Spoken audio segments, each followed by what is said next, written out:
everyone. Welcome back to Only Fam. My guest here today is also Tam Fam. I'm not Hey, the only fam. There's two of us now. there, there were two fams.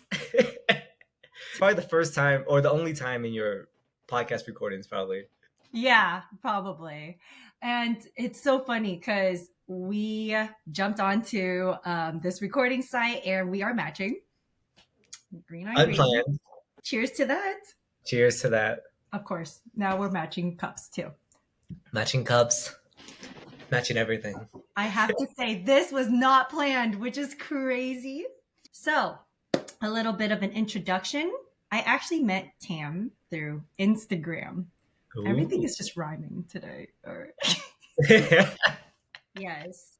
And Tam, he never is noticed that. Fam runs through Instagram. Pretty yeah. cool. All right, Yes. continue. Yes. Introduction.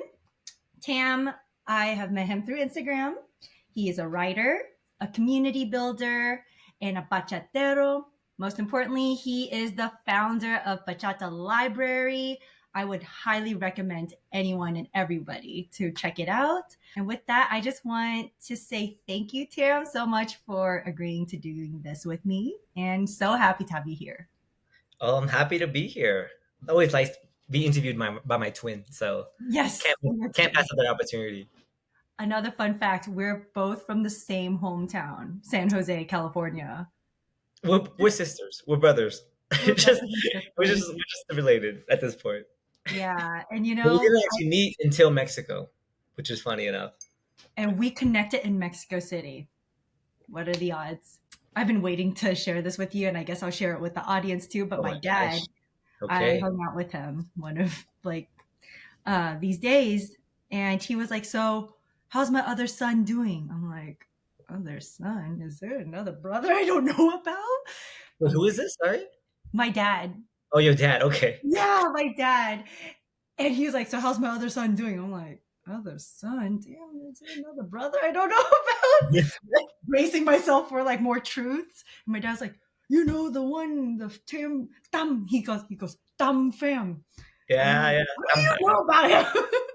And it turns out I forgot that my dad follows me on Instagram. Okay. Yeah, That's so funny. I thought he followed me on Instagram. yeah, he follows me. So, Smooth. Yeah. anyways, dad is asking about you.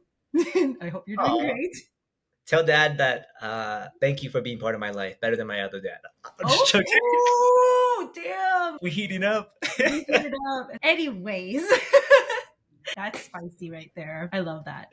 Okay, so back on track. We have so many commonalities and similarities, and one that really crossed path was bachata.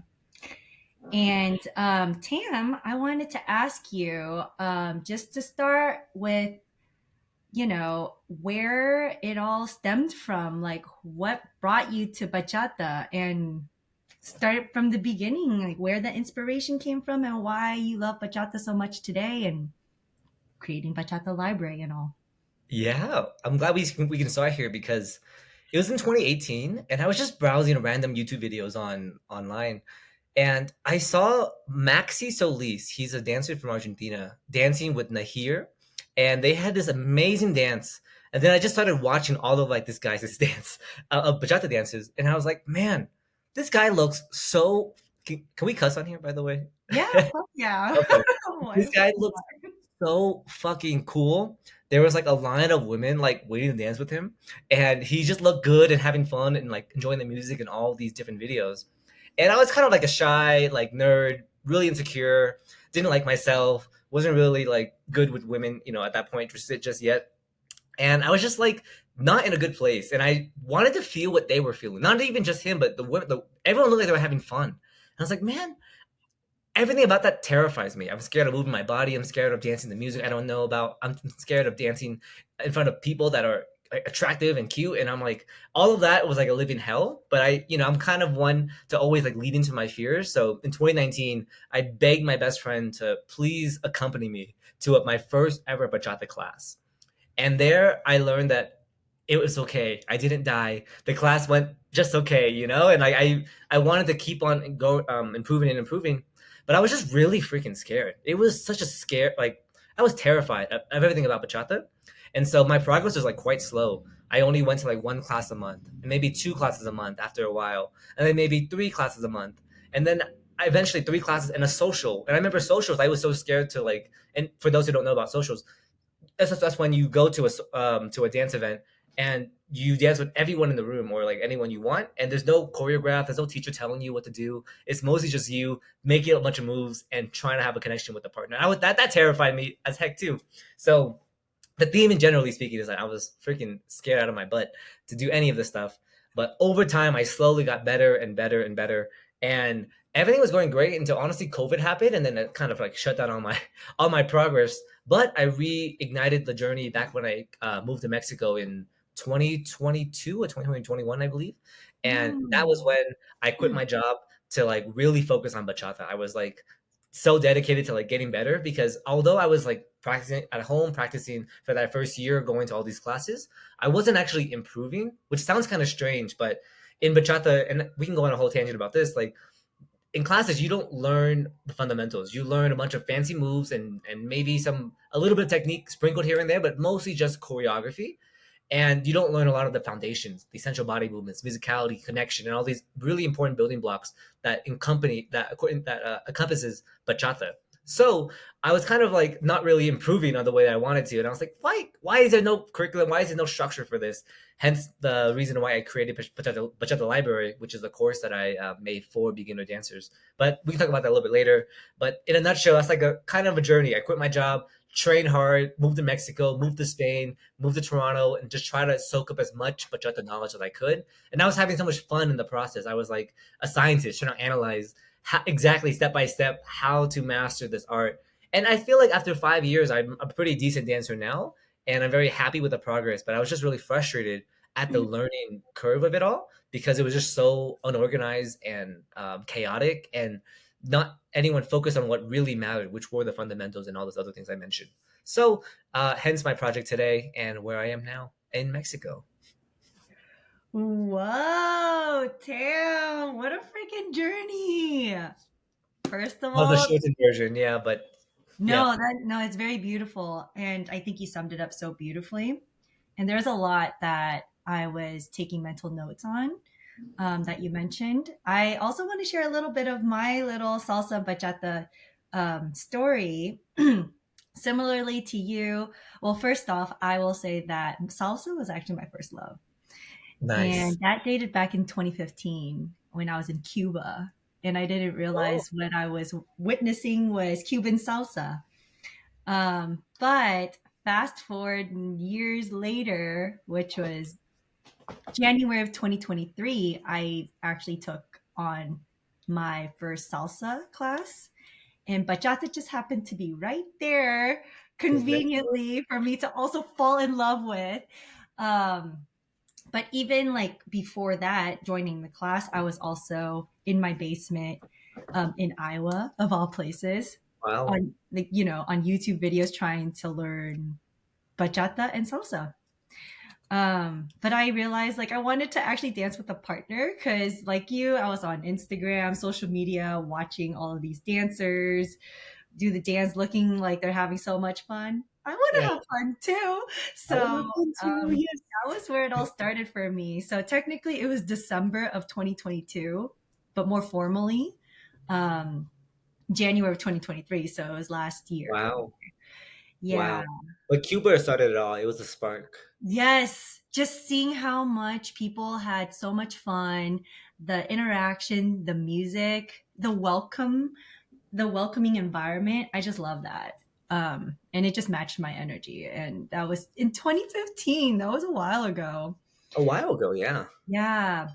And so that's a little bit of my story to like introduction to bachata. I feel like I'm still learning so much, but I love it so much too. And Yeah. I get to meet people like you. And also, there was some things that you poked at when you were sharing your bachata story, and it was about leaning into your fears. What was the decision factor or even thinking process that you were going through when you're like, you know what, this is so scary, but also I am really nervous. I don't really know how to talk to girls yet, but I'm gonna do this and I'm gonna be a fucking badass that I am TA and get all the women's and, being more confident, leaning into your fears. So I'm curious, like, what was your thought process and decision process during that time? Since Nice. it's gonna Yeah, it's a be great question. scary. I remember because I dropped to give some more context. I dropped out of school to like intern for different startups and like learn about business like real hand from the real world experience. And I was doing really well actually. I was like focused on work. Work felt easy. It felt in my control, and I felt like I was pushing myself, in the arena in that industry, so to speak. But I neglected all the other parts of my life, and I didn't have the traditional like college experience where people were like meeting people the same age and like dating and like going to clubs. I mean, like actual school clubs and real clubs. Like I didn't have that experience. I just went straight into the working world.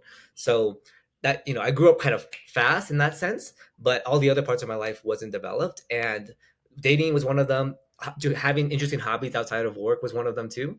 And I just remember thinking like this is so scary, but the 40-year-old Tam, like if I didn't do this, the 40-year-old Tam would probably think like, why are you working so much? Why did you waste your 20s and 30s, not going after like your fear or not going after like things you actually want in your life?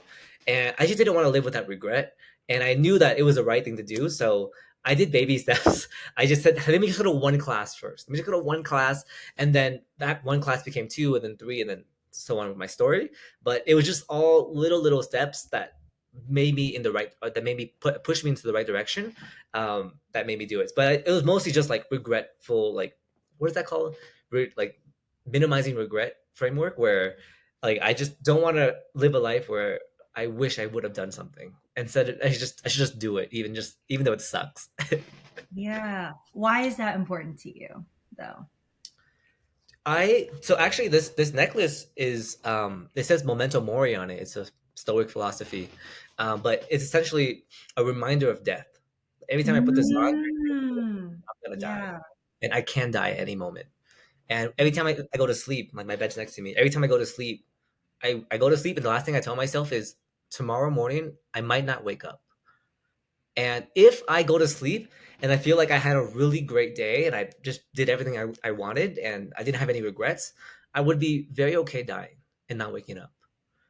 And I want that feeling forever. Like if I died right now, I want to feel like I had no regrets. I put everything out there. I like put my heart out, and I pushed myself in the started a business and took a risk, because I knew it was my dream. Like I wanted to feel that, because life is too short to not do those things, and I just didn't ever want to live a life where I regret like X, Y, and Z things if I had to pass away today. So hopefully I don't pass, but that's more like a personal thing. Like, man, I have to like make the most out of this like really short life that I have. Yeah. Wow. Well, first of all, you're gonna live forever, Tim. Asian genes, You're not allowed to die. Thank you so much for sharing that. I don't imagine it was an easy path for you to decide on, like, for example, dropping out of school and then pursuing things that actually matter to you, and even developing this. That necklace is so important. Just that philosophy that you carry with you every day to remember, like, you know what? Every moment is not to be taken for granted. You Mhm. have no idea. And there's so much out there that the world offers. And there's so much that you offer in your own unique gifts to share with other people too. And I think you're definitely doing that. I mean, Yeah. you caught my attention through Instagram because of what you had shared. And you really put yourself out there. So it's very admirable.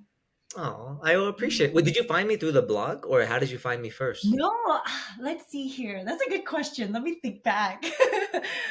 I'm pretty sure I just saw like a video of you. Maybe it was like reels or something. So Okay, nice, algorithms, maybe nice. it's luck. But I definitely saw you. I was like, he's Asian. I'm Asian. He's dancing bachata. Clicked on your profile, and I think I stumbled upon your blog and saw that you were like from San Jose and all of that, Yeah, and how yeah. you quit your job. And I'm like, damn, I'm like there with you. I'm like about to quit my job. all of that Mhm. stuff. So there's a lot of synchronicity. I'm like, I need to talk to this guy. And that's when I messaged you. I'm like, hey, I'm going to be in Mexico City Yeah, in nice. next week or something like that. It was I was like, cool, you want to yeah. meet up? It was really cool. I think we're in this phase of our generation where everyone's kind of like fed up with how the current system is. Yeah. And some of them, are complicit. They want to stay with status quo, for a lot of different reasons, which are very valid. But some of the, misfits like us are like, is this it? Is this all what life has to offer? And we're trying to make a change. We don't have it all figured out yet. I don't, at least I don't have it figured out yet, but we're going in that direction. You know what I mean? Yeah, and honestly, who really does? Really? Even the ones that look like they have all their shit together every day, every moment. It's like, yeah, they can have we can all have it all planned out, but things, life just does its thing and challenges us, right? So, I don't think everybody has it all figured out. And that's okay. I feel like people haven't figured out in the sense that like if they want to follow the more traditional path, like Oh, I see what you're and saying. they Yeah. and they want to do that thing, that's great. But for people like us who, are taking a different route, it's a bit Yeah. of a zigzag of a scavenger hunt, so to speak. Yeah. Oh, I love that you say it's like a scavenger hunt. And to be honest with you, I did that path too. Like Yeah. I tried that. I thought it was the right path for me, and then I realized, like, you know what? It's not. I think there's more out there in the world, and so yeah, I think I have a misfit, adventurous heart and soul. Yes, yes. Yes, that's my word. Yes, Yeah. and Yes. and yeah, more questions. I believe now in a very strong support system. What was that like for you during that time? Like, did you ever feel lonely? How did you navigate those if you did? Or what was that journey like during that time when you were doing something, maybe call it non traditional, not default path? Like, what was it like for you? Yeah, the first 4 years were incredibly lonely. It's because I Mm. I was the only person that I knew that dropped out of school. Everyone else stayed in school. People are actually surprisingly supportive. They're like, that's so great. I wish I can do it too, but I can't. And I said, why not?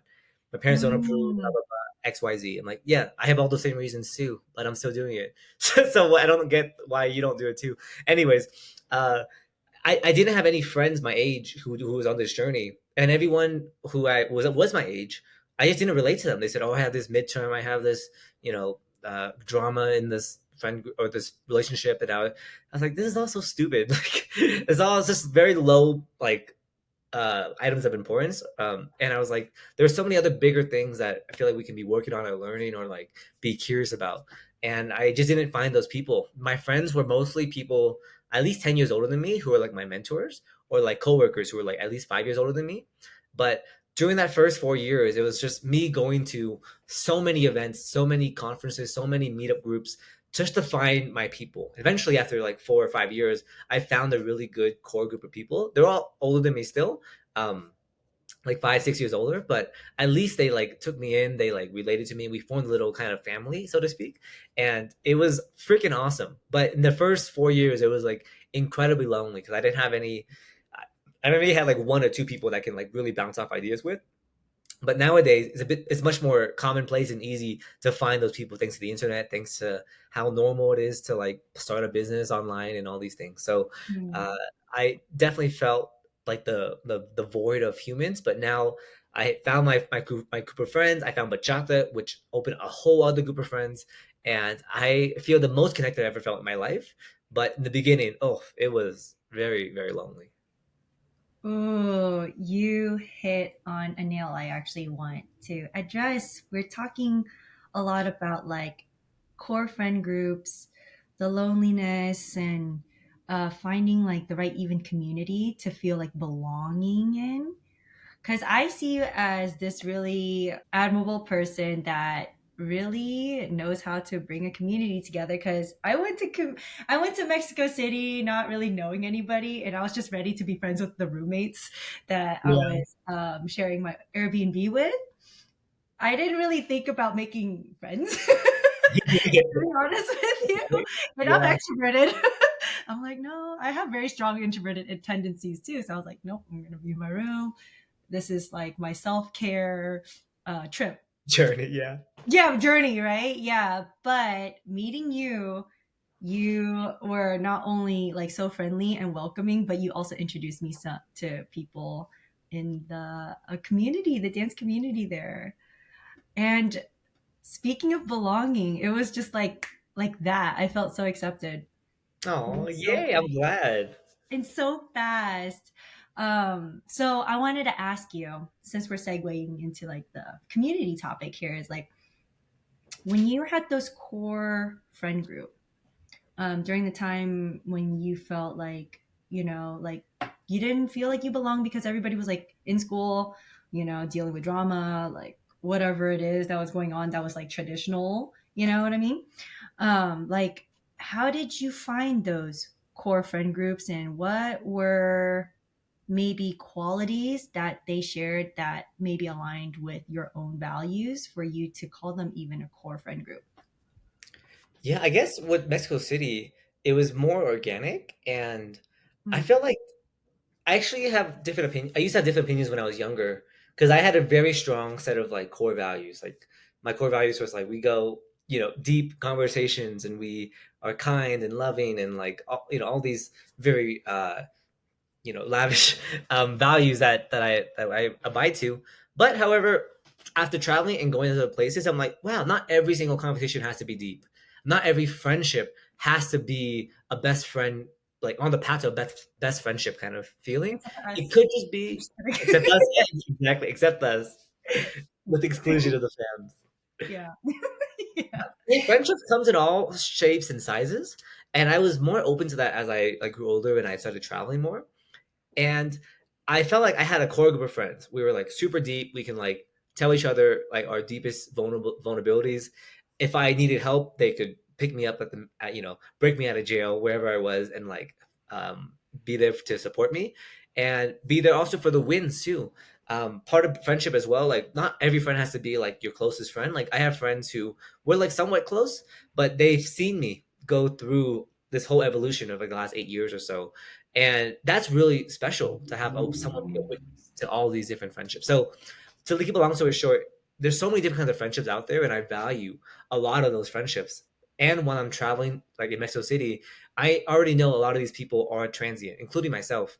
There are some obviously core groups, Mm. but uh, I had to accept that, like, hey, like we can have an amazing time, amazing connection during the time that we're here, and then when we leave, no big deal. We'll see each other next year. Like I'm seeing my friends here who I met last year, and I haven't seen them in 6 months or whatever. And we come together. Nothing ever like really happened. We just picked back up like it was normal, and we were hanging out together like multiple times a week, dancing together, doing projects together, leaning on each other, texting each other, sending reels to each other, as if like things have never like really happened, really like as if we never really separated from each other. So that's really special to see. And that wasn't my original form of friendship in my head when I was younger, but now I've just come to learn that, like, hey, community is great, and it comes in all shapes and sizes. Oh, I love that. I think that's so beautiful when you can have that, like you said, organic connection with certain friends where it's like picking back up like the conversation where it might have been like, I don't know. For me, there's some friends where I haven't um, caught up with them in like a year, but it didn't seem like that it was like a year, And that's really cool. Yeah, Yeah. even like you called me today, and I was like, "Hey, what's up, Hannah? We'll talk to you later today, right?" And I was like, "Yeah," as if I haven't seen you in a long time, but I felt like, yeah, I felt like I can talk to you about anything. You even noticed. You're like, did you get Tanner? I'm like, you Yes, noticed you did get Tanner. me. Yeah, you look a little different. I was like, yeah, I guess I did.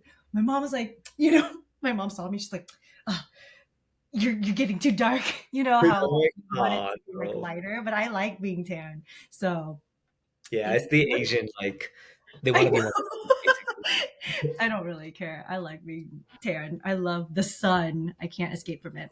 But anyways, going back to friends and community, like there's so many people to also keep up with because you're a caring person based on what I know more about you now, and getting to like I'm excited to even building our relationship even more. Like it's Valentine's. Mhm. Honestly, we're brothers and sisters, guys. Yeah, potentially. And um it's just like, how do you balance all of that, right? Because how, like, being in a relationship, whether it's with a friend or a romantic partner, that's a lot of work in itself, because then there's also you, that you also have to work on yourself to keep this reciprocation, and love where it's meaningful and it's healthy, right? Like, Mhm. I guess the question here is like, how do you balance all of that? Because I know that you're giving a lot of attention and love and care to Bachata Library, even. Yeah. Like, how do you balance all of that?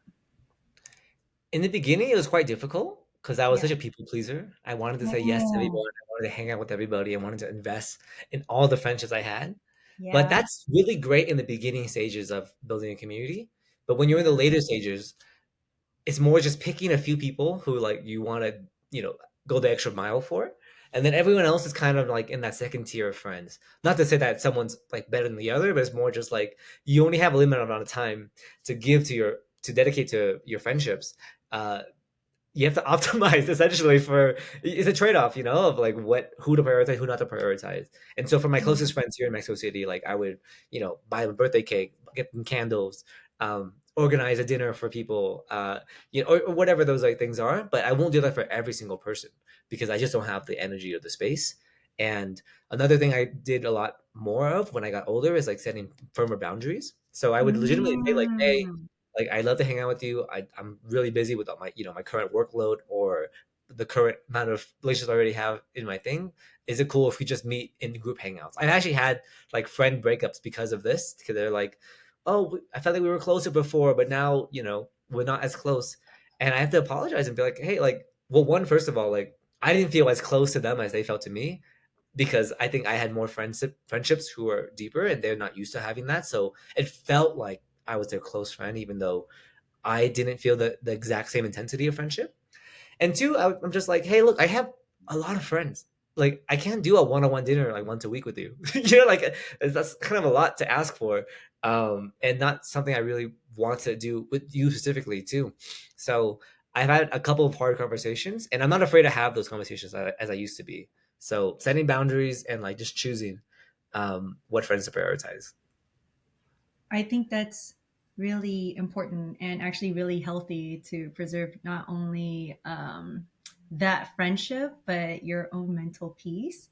And if they are friends that really empathize and understand and, compassionate to where you're coming from, I think that they would compromise, right? I think that's the beauty of empathy and great friendship. So props to you on setting those healthy boundaries, because we don't learn that shit growing up. Yeah, Um, totally. I feel like someone yeah, said it to me though. I would say that person, like, if you told me that, like, hey, I don't want to see you like every week or whatever it is, I would be maybe a little sad, but I would appreciate the honesty. I'm like, hey, I get it. yes, Yeah, yes. Oh, I agree with this. Yeah, I love transparency, and like, if you tell me that, at least I know. Like, okay, now I can, you know, um, like I plan again, like what I'm going to do with that time instead. So I think what you're saying is super valid. yeah. Yeah. And actually, I want to kind of transition over to talking about more about Bachata Library, because I think what you put together is so, so beautiful. It's just, you can just see the quality. I got to take a sneak peek into it. Tam was generous to gift it to me, and I already saw some videos. Like, Becky Deeve is one of my favorite social dancers, so hearing her speak about like the history of bachata, even, and how it came from like merengue and bolero. Like, I love bolero. Oh, you So watched that episode, I that module? did, dude. I look, you put in so much work. There's so much quality and love. I know that you care about this so much. And I want people to see that too. So I guess my first question here is, why is well, you talked about fundamentals earlier, like, learning in classes sometimes it's choreography and fancy moves that is not always applicable in like social dancing or whatever. I half agree with that. Luckily, I had a great instructor, so I would say like sometimes it's the instructor, Mhm. that what they teach and why, and like. all of Yeah. that also comes into play because I feel like I expedited a bit of like my own social dancing skills from a teacher that cared about that. So I got to learn Mhm. some fundamentals. So there's That's half and half. amazing. Most Right. teachers aren't like that in my experience. Yeah, I'm learning. I'm only a year in, so I will still say like I'm pretty new in the scene in the community. But now we have something like Bachata Library, where it's accessible to a lot of people. So my question is, why did you put together Bachata Library, and why is it important to you? Yeah, I'll answer that with a story. I remember social dancing now for 3 years. I've been taking classes and going to socials every week for the last 2 years of that 3 years, and I felt like I was getting better. I felt like I was like on beat. I knew a couple of combos. I didn't feel as scared going to socials and classes. So I thought, okay, I feel pretty good. And then I took a private with Becky Deeb actually, and she told me, Tam, Mm. your basics are all wrong. And I was like, "What do you mean they're all wrong? I've been doing it right for the last 3 years." She's like, "Nope. You're bouncing up and down. You're leaning too much forward. You're not stepping into the ground. And you're like, yeah." She told me like she just roasted me about my basics, I love that. and and then we she we taught need me that. you need the roasting, but then she taught me the real basics, and I realized how much more difficult it was. And I was like, "What the f? Why didn't anyone in the 3 years of me learning this? I had so many different teachers. I even had private teachers during that process tell me my basics were wrong. That didn't make any sense to me. And so I had to spend the next couple months unlearning everything I had learned before and then relearning everything. And actually, this is quite a common story. A lot of people Mm. realize after a year or two dancing, they realize their basics are all wrong and they have to kind of relearn it again. And so this isn't a unique experience. And I was like, this really stinks. And it turned out Becky fixed a lot of things that I did not know about. And I was like, man, these group classes and socials weren't enough. Like they weren't enough to take me to that next level. And even teachers who I did in privates, like they could be great dancers, but that might not be the best teachers. And a lot of dancers have been dancing for 10 Mm. plus years. They don't understand how to appeal to someone who has never danced before, like myself. I did not know rhythm. I did not know how to move my body in a certain way. I don't know how to do a body roll. It took me like 2 3 years to do like a one body roll because I had just didn't understand it, and they made me all pretty pissed off, you know. And the reason why I created Pitch the Library was basically to help the younger version of myself, thinking, okay, like if I had to teach younger Tam everything about bachata, to not let him go through 3 years of like pain and misery, what would be in that course? What would be in that curriculum? And so I designed this course selfishly for my younger self.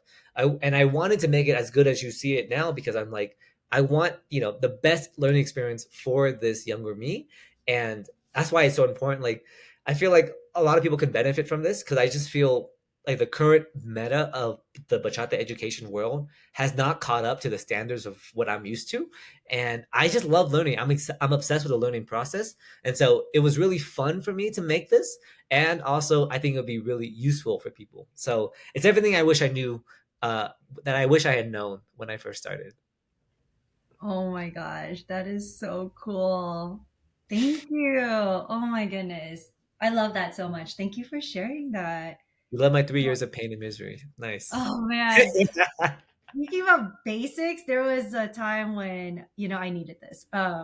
This is where like instructor also really matters too. But I joined a training team because I was like, okay, the classes, I don't feel like I'm benefiting from them anymore because it's just moves that I just don't remember. Even if I record it, I don't go back to it.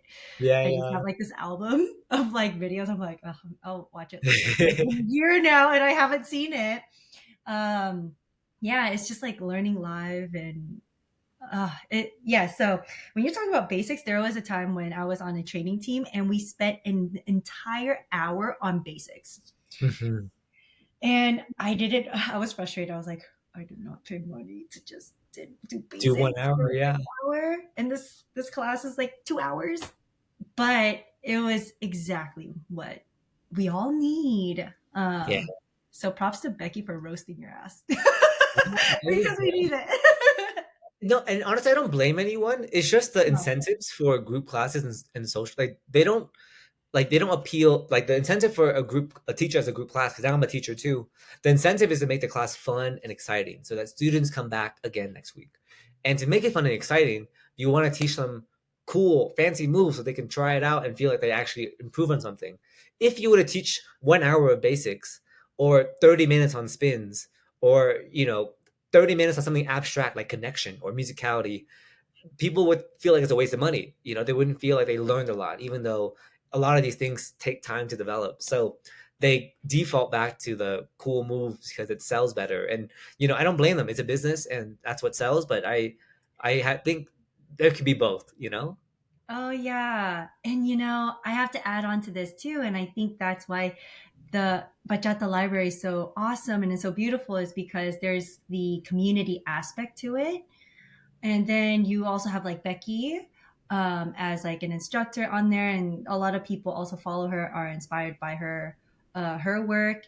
And Yeah, then like your story is also super powerful. Like we all start somewhere. It's not like we're like talented just like that, just like and like it takes like 2-3 years to even realize like shit, my basics were not fucking right. What the fuck? Right. yep. So I think that's so beautiful. Like there's the community part to it. There's great like teachers, instructors that are actually passionate about like the fundamentals and the foundation of it all. And there's something that is also really key that you said is like, how do you keep it engaging and exciting for Mhm. people to keep coming back and feel validated and actually feel like they're not alone? It's not there. It's supposed to be a safe space. You're not supposed to feel insecure. Like dancing already is so vulnerable. Very Like you vulnerable. said, like you jumped into it and you feared it, but you did it. And look at you. You're a teacher now. I'm putting together at the library. And I also have to promote this to everybody too. Tam is also like part-time comedian. Yeah, that's funny. It's so good. It's so That's good. true. On replay, I'm like, "Oh, this is so funny." Oh, I'm glad. I have a lot more ideas in the works. So I have to just I'm focusing on making the product really good. Mhm. The product is now like done finally after like 2 months, and now Yeah. I'm working on the marketing of it. And so after I finish all that, then I can make more like comedy videos. But I do enjoy making them a lot. It brings out the inner child in me. Not only that, that's so beautiful, and people love that. At least I do, because it makes you so human Mhm. and it's relatable. Yeah, But yeah. I think in itself, call it marketing if you want, but you're actually being like playful with it, bringing out your inner child. People like, people want to be happy and have fun, and you're doing that. And so beautiful. People want to laugh. Yeah, we all do. I mean, I think that's what brought both of us into dancing, is because it's like, whoa, we want to have fun too. That's not fair. Can we Yeah, join in? let us Yeah. join the party. Yeah. Well, I do want to wrap up.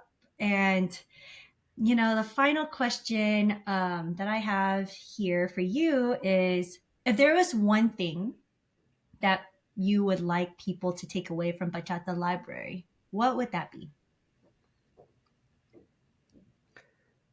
The one thing, it's probably so much inside the course, but I think generally speaking, like just being 1% better than you were yesterday. And I think people underestimate how long it takes to be good at something. They just want to be good right away.